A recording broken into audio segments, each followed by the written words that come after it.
Hello मित्रों, शिव शिव।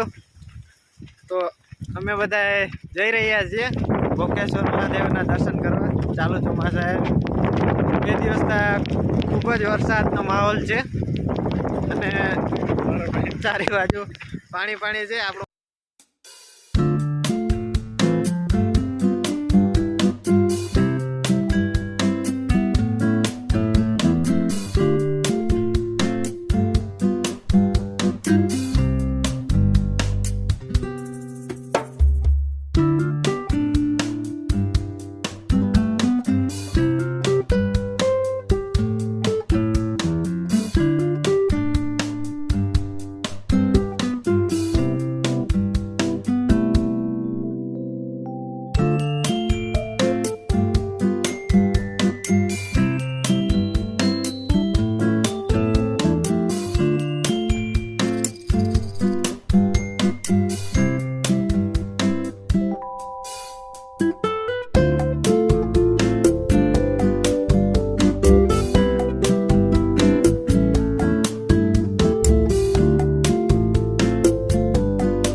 महादेव, हर हर महादेव।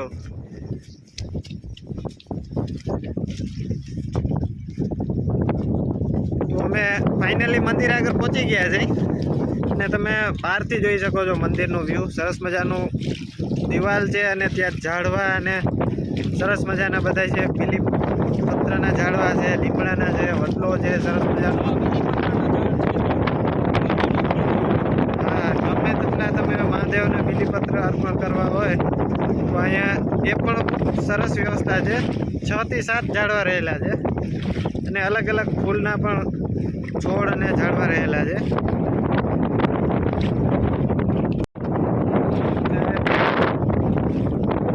પાણીમાંથી હાલીને જઈ રહ્યા છે।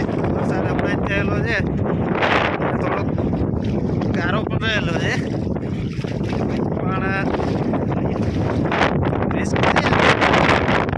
મહાદેવની કૃપાથી ધીમે ધીમે અમે હાલ્યા જઈએ।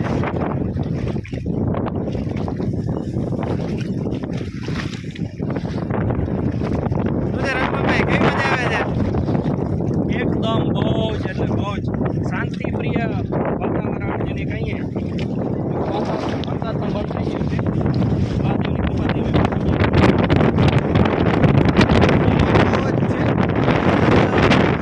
ચલાતું પણ નથી।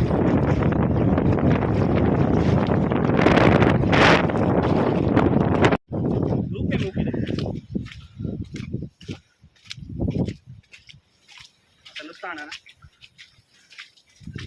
મંદિરની દિવાલ છે પૌરાણિક રહેલી છે અને બાંધકામ પણ ખૂબ જ પૌરાણિક છે। આ મંદિરના જે એક્સ્ટ્રા વધેલા પથ્થરો છે જે જૂના રહેલા છે। અમે અંદર આવી ગયા છે મંદિરની ને હા હા હા આ તમે જોઈ શકો છો પાણીનો નજારો જુઓ, ખાલી સ્વિમિંગ પુલ કરતાં પણ કંઈક અલગ જ લાગે છે। તમે જુઓ, મહાદેવ હોય ને પાણી ના હોય એવું તો બને જ નહીં। પણ આ મંદિર જુઓ તમે, એક પહેલાં આપણે સૌપ્રથમ દર્શન કરી લઈએ પછી આપણે મંદિરને જોશું। હર હર મહાદેવ।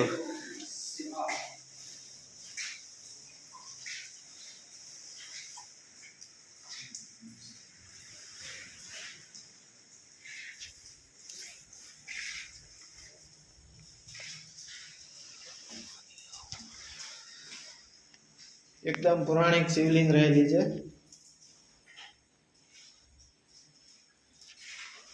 તેનું બાંધકામ તમે જોવો,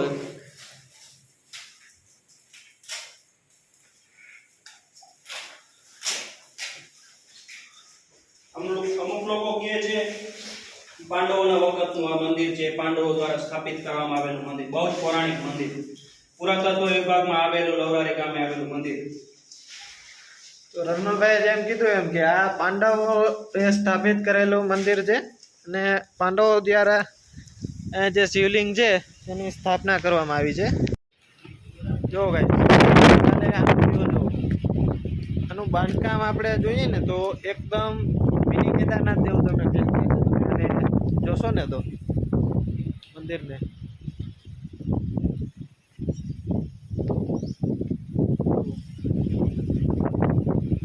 બહુ જ મજાનું છે. તમે પાણી પણ જો અહીંયા ભરેલું છે.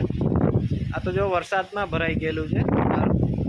કાયમના માટે પાણી ભરાતું નથી, પણ વરસાદમાં પાણી ભરાવાનું પણ કંઈક અલગ જ નજારો તમને જોવા મળે છે. એકદમ લીલું પાણી છે, ચોખ્ખું.